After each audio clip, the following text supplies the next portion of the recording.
One thing, but we want fairness, better health care, better residuals. I literally get 1 cent residuals. Industry, they were all white.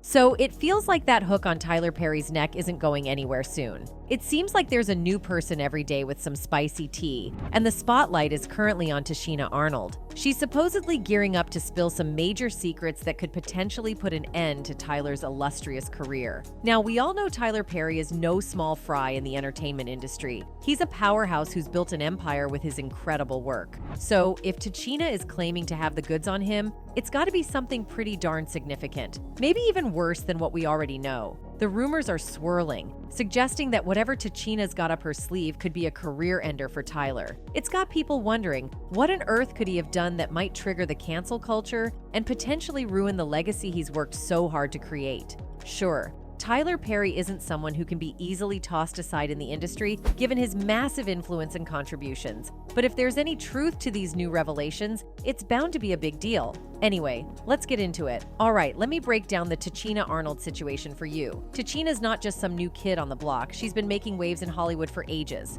This talented Black actress has left her mark with killer performances in both movies and TV shows, becoming a household name. Remember that iconic show Martin? Tichina was the powerhouse behind the lively character Pamela James, making the show an absolute classic. And let's not forget her stint in Everybody Hates Chris, where she nailed the tough but funny Rochelle Rock. The sitcom got major props, shining a spotlight on her acting prowess. But Tichina's not just about the glitz and glamour of Hollywood. She's a legend not just for her talent, but for her enduring career. She's not afraid to flex her versatility beyond acting, and her advocacy for diversity and more opportunities for Black actors in the industry is next level. Now here's where things get real. Tichina Arnold's facing some challenges, even with all her fame. We're talking being underpaid, folks. She's not keeping quiet about it either. She's out here advocating for better health care, fair residuals, and equal treatment for Black actors. She's not just talking the talk, she's walking the walk, actively pushing for some serious changes.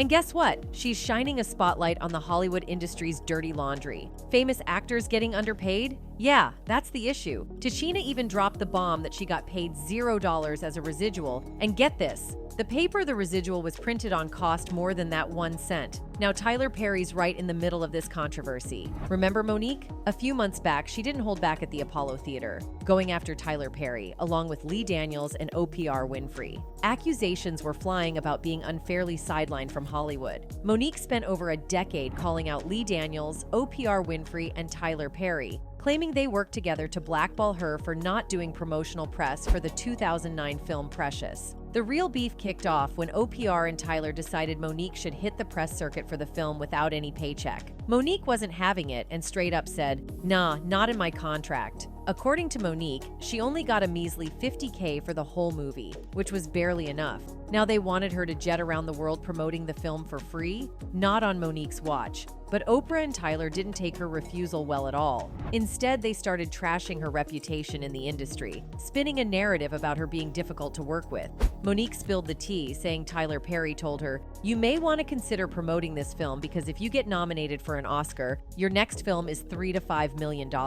And if you win it, your next film is $6 to $8 million. Monique was like, "Hold up, I'm a Black woman. Where are they paying those salaries, brother?" She straight up told Tyler, "I can't work for free. I've done what I was supposed to do. I can't go overseas and do this for free." Their back and forth continued, with Tyler saying he doesn't believe in giving money away for free, and Monique firing back, "I don't believe in working for free. So we on the same page?" It's a classic case of clash in values, and Monique wasn't backing down. He goes on about his spiel, I said, well, listen, you can write me the check for me to go overseas. I don't care where the money comes from, but I'm not going to do it for free. He says, well, I don't believe in giving money away for free. I said, I don't believe in working for free, so we're on the same page. She also claimed Tyler Perry allegedly went the extra mile to mess with her acting gigs. According to Monique, it all went down after she turned down a request to fly to France for the Cannes Film Festival, tied to promoting the movie Precious. So, check it. The movie studio initially asked her to jet off to France, but Monique, with her busy schedule as a talk show host, comedian, and family woman, respectfully declined. They tried to sweeten the deal by offering to upgrade her hotel room, but she and her husband stuck to their guns, saying, "Nah, we're gonna spend this time with our family." When the third call came and they asked, "What's it gonna take to get Monique to France?" Her husband straight up asked. "Is there a number associated with it?" That's when they dropped the bomb that they would never pay for anyone to do promotions for a movie. Monique revealed she was paid a mere $50,000 for Precious, and it wasn't about the money. She signed up to do it with her friend. The interviewer dug in, suggesting she needed the money to feed her family and pay bills. And Monique responded, "I think that's what America says. We all say, I can't do it for free." She explained that when the movie studio refused to pay for her canned appearance, they didn't make a fuss. But then the reports started flying, painting Monique as demanding and difficult. The whole thing boiled down to a simple request that they understood couldn't be met. But suddenly, Monique found herself labeled, and that's where the drama kicked in. And we said we understood, because what people didn't know was I was paid $50,000 to do the movie Precious. And it really wasn't about the money, and I'm not complaining because I signed up to do it with my friend. Set a precedence and pay you to do this. We didn't have an issue with them. Okay. But that's when the reports came that now Monique is being demanding and she's being difficult. Monique's even called out OPR and Tyler Perry, asking for an apology that, as far as we know, is still MIA. Even 50 Cent backed up Monique when this happened. According to 50, he asked Tyler about Monique's cancellation, and Tyler's response was like, "I never told no one not to work with her." But 50 hit him with the real talk, saying, "But you're Tyler Perry, and you never told anyone to." He couldn't wrap his head around why Monique was out of the game for 13 whole years just because of something she said. It's like, nah, I never told no one not to work with her. And I said, "But you Tyler Perry, and you never told anyone to." People are saying that Monique's story is sounding a lot like what Tichina was firing up about. Because why in the world wouldn't Tyler Perry and his crew want to cough up fair pay for Monique's hard work and instead mess with her career? Tichina, being an industry insider, is supposedly spilling the beans on how Tyler might be the kingpin of these shenanigans. Now, Tyler Perry's no stranger to the spotlight. He rocked the Atlanta theater scene and hit the jackpot with his Medea series. But let's be real, his journey's been no walk in the park. Word is, his ego might have gotten a bit out of control, leading to clashes even with heavyweights like OPR. In Hollywood, you gotta play a few questionable cards to make it big, right? And Tyler Perry seems to know the drill. Alright, so after killing it at the box office, Tyler Perry made his way to TV with the hit sitcom House of Pain. But when it came to scoring a sweet syndication deal and a spin-off named Meet the Browns, things got messy. According to Deadline, Perry gave the boot to 4 writers asking for union contracts, stirring up drama in the industry. It was not a good look. "I feel like I was slapped in the face like we were used," writer Terry Brown Jackson told Deadline. "We were good enough to create over 100 episodes. But now when it comes to reaping the benefits of the show being syndicated and having other spin-offs from it, he decides to let us go unless we accept a horrible offer." Kelly Griffin, the head writer for House of Pain, said she wasn't going down without a fight. "While I'd like to see something positive come out of this for us, if this fight helps future Black writers get what they deserve, that's a good thing." But what was Perry's response? He claimed he's writing everything himself now, but his union issues didn't stop there. In 2015, actor unions SAG-AFTRA and Actors Equity went all in, banning their members from Perry's play Medea on the Run because his production company wouldn't sign those union contracts. Looks like Perry's profit game isn't winning cheers from everyone in the business, but it doesn't end there. Tyler Perry has faced other accusations, like abruptly firing writers, casting stereotypical characters, and perpetuating harmful stereotypes about Black women. So, after House of Pain and Meet the Browns hit it big, cultural critic Jamila Lemieux wrote an open letter to Tyler Perry, and NPR published it. Lemieux straight up told Perry she wasn't vibing with how he used stereotypes in his work. She said, "Through her, the country has laughed at one of the most important members of the Black community, Mother Dear, the beloved matriarch. I just can't quite get with seeing Mother Dear played by a 6'3" man with prosthetic breasts flopping in the wind. Our mothers and grandmothers deserve much more than that. Heck, our fathers and grandfathers deserve more." Mr. Perry, you have told the Hollywood old guard to kiss your backside, and I appreciate that, brother, but many Black folks have expressed some of the very same attitudes about your work that white critics have. And guess who else joined the critique party? None other than film director Spike Lee. He wasn't shy about calling out Perry for those stereotypical characters. According to Spike, the industry could step up its game by ditching those one-dimensional characters in Perry's record-breaking, but in his words, biased and nonsensical movies. Yeah. A lot of stuff that's on today is coonery and buffoonery.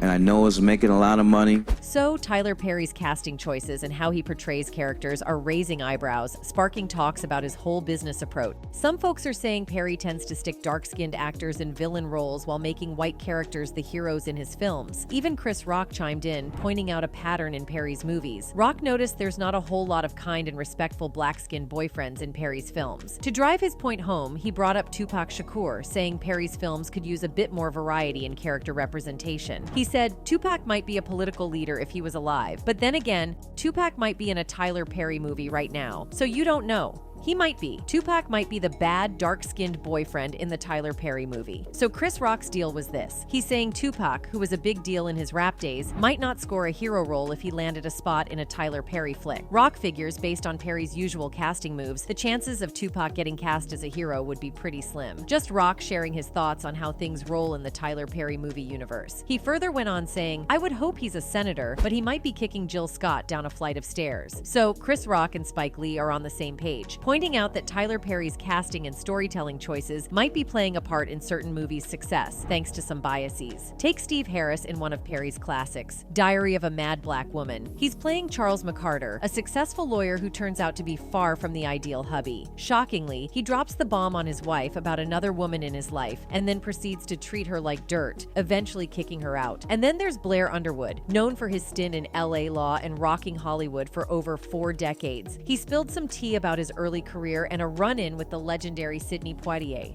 Back in the 80s, seeing black faces on screen was like finding a needle in a haystack, and when they did pop up, the roles were pretty limited and full of stereotypes, not giving much variety for black TV viewers. Blair Underwood knows the struggle firsthand. He and Denzel Washington were like the poster guys for black male representation on TV and in movies at that time, getting props for their work. Hollywood was still stuck in the same rut in the 90s. According to Underwood, every black actor and actress in Hollywood, no matter how known or skilled, were all hustling to audition for the same roles. Same old challenges, just a different decade. And speaking of roles, Philip Van Leer got his shot at playing a villain in Tyler's movies. He had a recurring gig in the first and second seasons of a show, rocking the part of a Ion Overman also took a turn as a not-so-nice character in Tyler's Medea Goes to Jail as Linda Davis, an envious assistant district attorney with a secret life of fraud and evidence tampering. Then there's Ron Rico Lee, who portrayed Chuck, an assistant district attorney and Joshua's friend, and who could forget Brian White, snagging a villain role in Tyler Perry's I Can Do Bad All By Myself as Randy, the abusive boyfriend and all-around antagonist. Another Tyler Perry's movie, A Fall from Grace, where Crystal Fox plays Grace Waters. She's been through the ringer with her ex-husband's affair and decides to take another shot at love with Mehcad Brooke.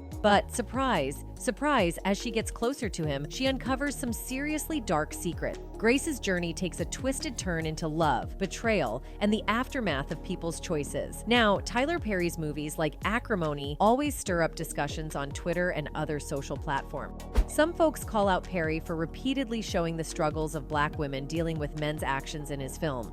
On the flip side, others say he's just shedding light on real-life issues that many black women can relate to. Also, critics aren't letting Tyler Perry off the hook despite his contributions to the black community. They're saying, hold up, let's talk about the misstep. They point to moments in his movies and shows where black women get a rough deal or face some unpleasant stuff. Some argue that Perry's works kind of push this idea that respectability politics is the only way for his characters to find happiness and success. Plus, there's this concern that he's holding on to a ton of creative control, possibly overlooking other talented black and brown female writers and directors in the industry. Take his adaptation of For Colored Girls Who Have Considered Suicide When the Rainbow Is Enough as an example. These critiques are basically saying, hey Tyler, we want to see more nuanced and responsible portrayals in your work. So let's talk about the Medea style of comedy. It's hilarious, no doubt, but some folks say there's more to it. Dave Chappelle on Oprah's show threw out a question: why do we see so many black actors creating and playing female characters? When I see that they put every black man in the movies in a dress at some point in their career, I'll be connecting them down. Like, why all these brothers have to wear a dress? So, Dave Chappelle spilled some tea about how he got asked to rock a dress in a movie alongside Martin Lawrence. He wasn't feeling it and told the producers it wasn't relevant to the scene, but they kept pushing him, saying all the greats did it and got rewarded. Dave just didn't vibe with it, not because wearing a dress is an issue on its own, but because he felt the industry was trying to corner black artists into doing whatever it took for success. They kept hounding him until they figured out he wouldn't budge. Dave revealed this whole experience was an eye-opener. It took being told to wear a dress for him to connect the dots and realize this wasn't just his struggle. Lots of other black men had been asked to do the same. Martin Lawrence rocked it in Big Mama's House. Eddie Murphy pulled it off in the Nutty Professor series. And Jamie Foxx left a mark with his unforgettable Ugly Wanda on In Living Color. Then you've got the Wayans brothers trying their hand at it with White Chicks. Oh, and we can't forget the less successful Juwanna Mann. In the mix of all this, Tyler Perry takes the cake. Now that's a Hollywood roller coaster, right? As fans, we're starting to see that it's not all sparkles and shine in Tinseltown. More and more folks are speaking up, just like Tichina Arnold, airing their grievances about the industry's darker side. There's this growing belief among many that Hollywood would be a way better place for talented actors if heavyweights like Tyler Perry were shown the exit door. What are your thoughts on this wild ride? Drop your comments below, and we'll catch you in the next video.